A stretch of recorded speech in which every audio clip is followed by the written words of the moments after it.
Minasan, konnichiwa, Junya Tomoshimasu, Yoroshiku onegai itashimasu. Okay, sa lesson na pag-aaral natin for today is about kay dictionary form or Jishoke. Okay, let's start. Dictionary form. This is the basic form of the verb. So, ang katumbas nitong dictionary form, minasang yung mga mass form. Group 1 conjugation is U sound. First, omit the mass form and the E sound, change it into U sound. So, yung group 1 kasi, E sound lahat yon. So, mangyayari kay E sound binasang, magiging U sound siya. Okay, example kay E, chi, ri.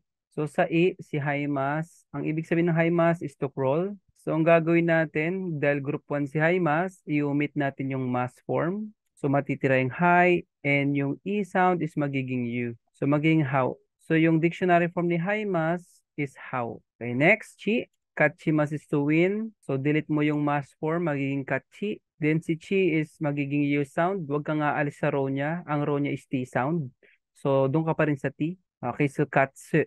Si chi magiging tsu, magiging U sound. The dictionary form ni kachimas is katsu. Next is ri, kairimas. Before the mas, nandun po yung ri. Then, kairimas is to go home. I-omit natin yung mass form, matitira yung ri, kairi. Then si ri po magiging U sound, magiging kairu. First, omit the mass form. Ayan, inumit natin sa group 1 yung mga mass form. Then yung ichiri makikita natin before the mass.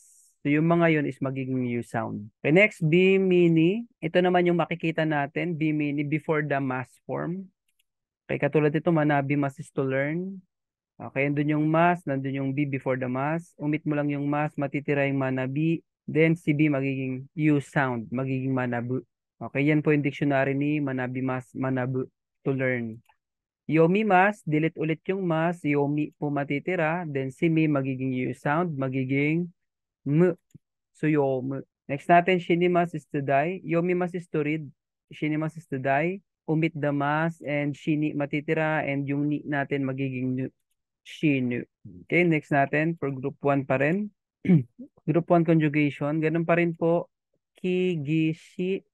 Yan po yung makikita natin bago mag-mas. Ayan, kaki mas is to write. Delete the mas. Matitira si kaki. Then si ki magiging yu. Kaku. So dictionary form ni kaki mas is kaku. Next natin gi. Oyogi mas. Delete the mas. Then matitira oyogi. Minasang. Then si gi is magiging yu sound. Magiging gu. Oyogi. The next natin, keshimas is, oyogimas is to swim. Keshimas is to erase or to switch off. Depende sa paggamit. Okay, then matitira po yung keshi kasi na-delete natin yung mas and si shi magiging su. Kesu, magiging U sound siya. Okay, yan po lahat yung group 1. Next natin, minasang yung group 2. So yung group 2 conjugation is E sound. Gagawin natin una is i-omit natin yung mass form and i-attach natin lang yung ru. Yan, para makuha natin yung dictionary form minasang. Okay, tabi mas. Before the mas, maririnig natin yung be. So yung be is E sound po yun. So kapag E sound, ibig sabihin group 2 siya. So i-omit lang natin yung mas, matitira yung tabe minasang, then add natin yung ru. So tabe ru. Yung tabe mas is to eat. So gagawin lang natin minasang omit mas, then put ru. So madali lang po yung group 2 minasang, tabe ru. So makemas is to defeat or to lose. So pansin natin yung ke minasang sa mas, e sound yan. So gagawin nyo lang, i-omit nyo yung mas, matitira yung make, then put through, makeru. Nagemas is to throw, ganun ulit, paulit-ulit lang po. Omit the mas, and nage matitira, then put through, nageru. Okay, ito namang orimas, so pansin natin, before the mas form, nandun yung ri. So hindi siya e sound, no? Minasang siya ay I sound. So kasi sa group 2 may mga special po tayo. So yung orimas is kasama sa special verb, kaya siya kabilang kay group 2. Kaya ang gagawin natin, so omit mo yung mas, matitira yung ori, then lagyan mo ng ru. So oriru, yung to get off. Okay, next, kasama rin sa special verb si imas, yung to exist, gamit po sa animate, sa mga person, buhay, ganyan. Then delete mo yung mas, then matitira i, then put ru. So iro yung dictionary form ni imas.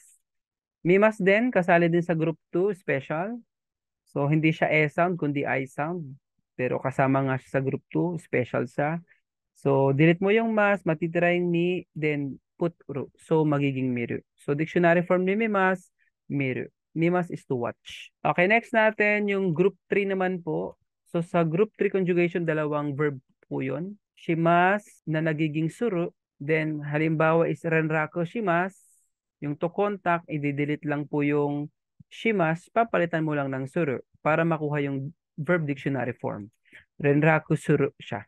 Yung kimas naman, magiging kuru lang siya. Ayan.